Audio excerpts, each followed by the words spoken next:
Do you believe in aliens? Because I think I might have found them. When I talk about aliens, I don't mean little green men or the Greys.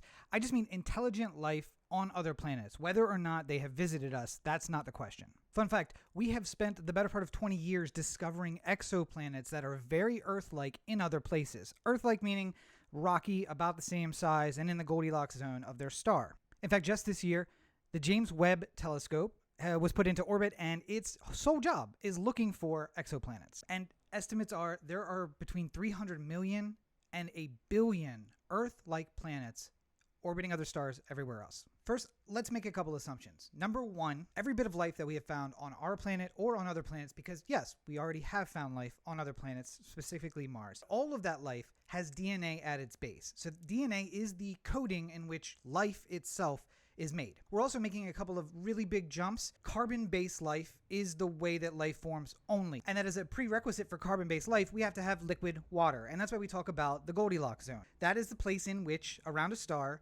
water will be in liquid form. And number three, we can make a lot of assumptions about intelligence, but let's say intelligence in this case means a species dominates the planet and in fact leaves the planet, which, as far as we know, humans are the only ones to have done on Earth. So with those three presumptions, if life under that kind of very close schematic is very abundant, where are they? That is what Italian physicist Enrico Fermi asked when he was at lunch with a bunch of other physicists. And it's the question we have the hardest time answering. But I think I figured it out, and I can tell you where all the aliens are.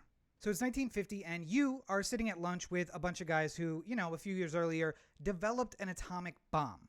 Edward Teller and Enrico Fermi were amongst the people who were at this lunch. These guys are probably the ones to answer this question, but they were asking each other about faster-than-light travel and about all of the life that must be out there in the solar system when, after they moved on to another topic, Fermi bursts out with, well, if there are, where are they? And you have to ask yourself, is he wrong?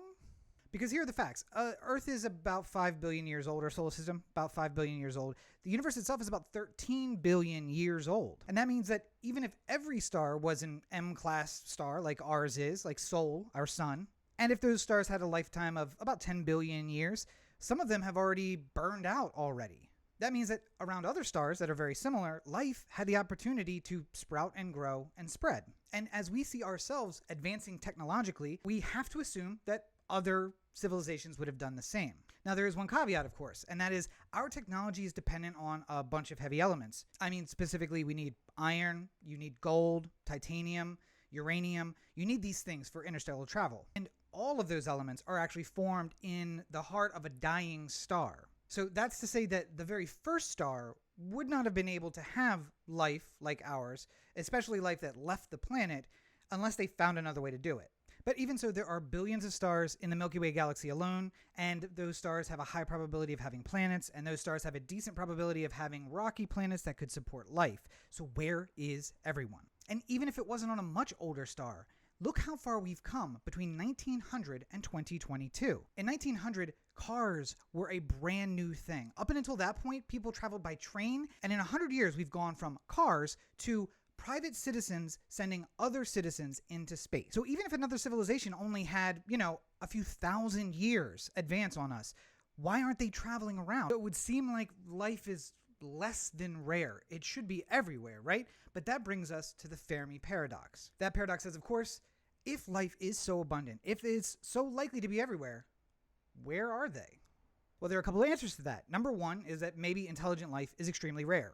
Maybe life can spring up everywhere, and we've seen it in multiple places, but for it to be complex and for it to grow intelligent, that certain things are needed that we only have here on Earth. A moon that stabilizes the orbit and the rotation of the planet, being just exactly 8 million miles away from the star, being exactly 25,000 miles around at the equator. Maybe something is unique about these factors, and that means complex, intelligent life can form here and not a lot of other places. But the law of probability and of big numbers tells us that even with that rare probable chance, life should be elsewhere out there. So why can't we find it? Life should be elsewhere out there. So why can't we find it? Well, maybe those species like ours haven't developed to the point where they can travel interstellarly. Maybe it is more difficult than we even realize to travel between stars. Maybe it's impossible and we just won't be able to do it. Maybe natural events will always bring about the dissolution of a planet. For instance, in 5 billion years, Earth will be swallowed up by its star. Maybe it takes more than 10 billion years for life to develop,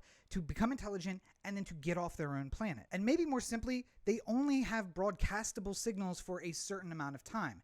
From 1930 or so, we started sending radio signals out into space, and they're still going out there, but they're very weak. And we will continue broadcasting them, but maybe there will come a time when we don't. When the neural net takes off and we're able to essentially telepathically talk to each other, why would I ever need to call or to use a radio or a television? Maybe alien life is more alien than we think. Maybe they don't use advanced mathematics that we figured out. Maybe they don't want to talk to us, or they can't communicate with us because they speak at a higher frequency and they don't even hear us. Maybe colonization is not the norm. Maybe other societies go out and they find resources, but they have no desire to speak to other people, to find new places and new civilizations. Or maybe there is a galactic homeland, a place where resources are abundant and they don't need to be anywhere else. They don't need to look for other life. Once they find this place, they just settle down, and maybe new species come there, and once they find it, they also settle down. A galactic Garden of Eden where everyone can live in harmony, and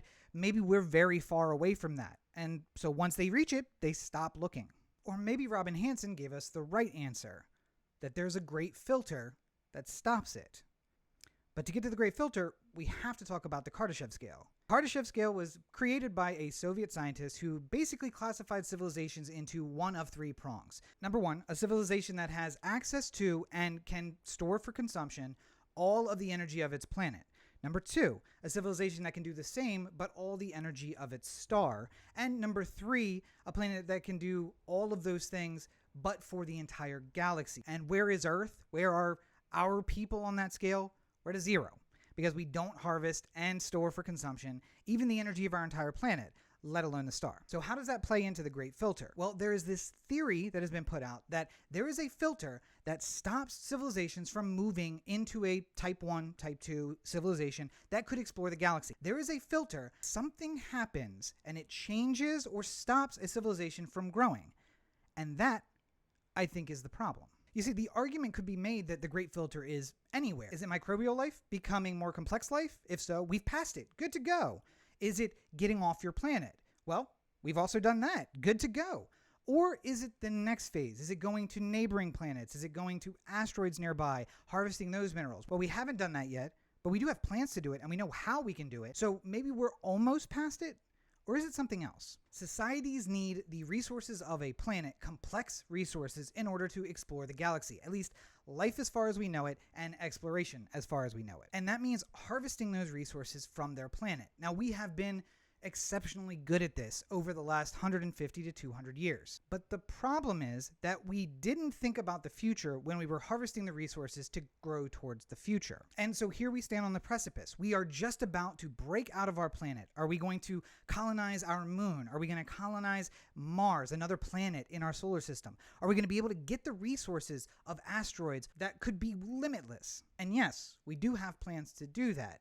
But something's in the way. Climatologists tell us we have about 2 years to reverse global warming before our planet will irrevocably change. Then it's just a race. What happens first, getting off the planet or destroying the planet? And inevitably, the vast majority of people will be left here in some sort of hellscape and not be able to grow food, or life won't be able to exist as we know it. And some lucky few may escape, but certainly thinking about colonizing the solar system, or especially other solar systems, with the roughneck survivors of the planet, roughneck here meaning the billionaires and other people who can afford it, doesn't seem very practical. So do you believe in aliens? I mean, I do. I think you have to, given the probability that complex life exists elsewhere. But where are they? They never got off the ground. The high likelihood is that any civilization, like our civilization, spends too much time fighting amongst themselves on the surface of a planet and over-harvesting the resources of that planet, and before they can escape, they end up destroying their home world. If you like other interesting but depressing facts, make sure you give me a follow. More videos coming soon.